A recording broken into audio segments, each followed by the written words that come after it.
approaching our second bridge of the journey, where we will be going over the first line to come into the Chattanooga area in 1850, known as the Western and Atlantic.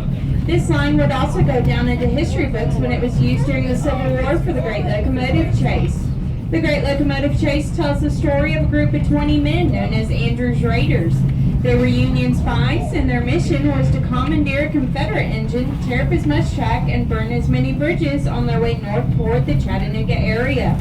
They would board the train one morning, early April 1862, in the middle of Georgia. The train would slowly make its way north toward Kennesaw, Georgia, then known as Big Shanty, where the passengers and the crew would unload to go eat breakfast at the local Lacey Hotel. Now, during this time period, there were no dining cars on the train, so the train would make a stop for each meal. While the passengers and the crew were enjoying their breakfast, Andrew's Raiders started uncoupling the passenger cars, immediately taking off with the engine general heading north toward the Chattanooga area. However, the Confederate conductor, William Fuller, noticed right away that his locomotive was leaving without him. He would immediately gather his crew together, and they would set chase right away after the engine general. First by foot, then by pushcar, eventually getting their hands on 3 separate locomotives, ending with the locomotive known as the Texas, which they would ride full speed in reverse to catch up with the engine general. Unfortunately, though, Andrew's Raiders would never be successful in their mission. They would have to abandon the engine general just 3 miles north of Ringgold, Georgia, where the locomotive would run out of fuel and the men would flee into the nearby woods, hoping to escape Confederate capture. However, all 20 men were taken captive into 3 different Confederate prisons, one in Knoxville, Tennessee, one here in Chattanooga, and one in Atlanta, Georgia. Some of the men would be traded out for Confederate soldiers. Some of the men would escape their prison, while 8 of the men, including the leader, James Andrews, would be hanged in Atlanta, Georgia for being spies. After the war in 1866, they would be reburied here in Chattanooga's National Cemetery, where they now lay around a monument set in bronze of the engine general.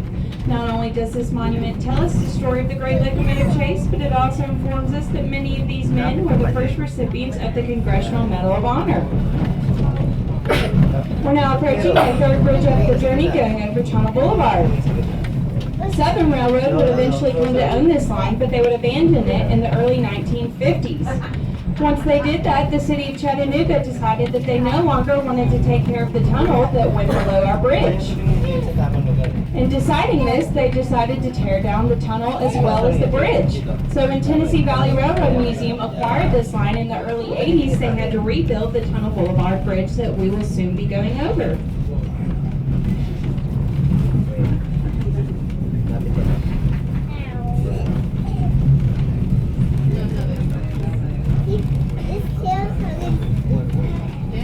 Tunnel Boulevard, ladies and gentlemen, the only place where it's legal for us to run over cars.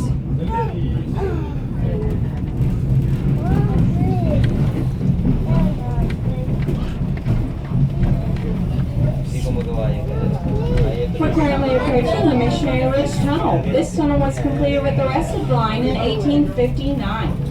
It's 986 feet long, just 14 feet shy, being 1,000 feet. It was dug out by hand during this time period. Dynamite was not invented until after the Civil War, and black powder was not used due to the 2 water reservoirs located underneath the tunnel. You're more than welcome at any time during this train ride to take part in our vestibule area. That's the open alleyways on either side of the car. We do, however, ask that if you decide to go out there, that you do not stick anything out of the windows as we go through the tunnel. There's less than 10 inches between us and the tunnel walls. So once again, if you wish to take it back home with you, don't stick it out the window.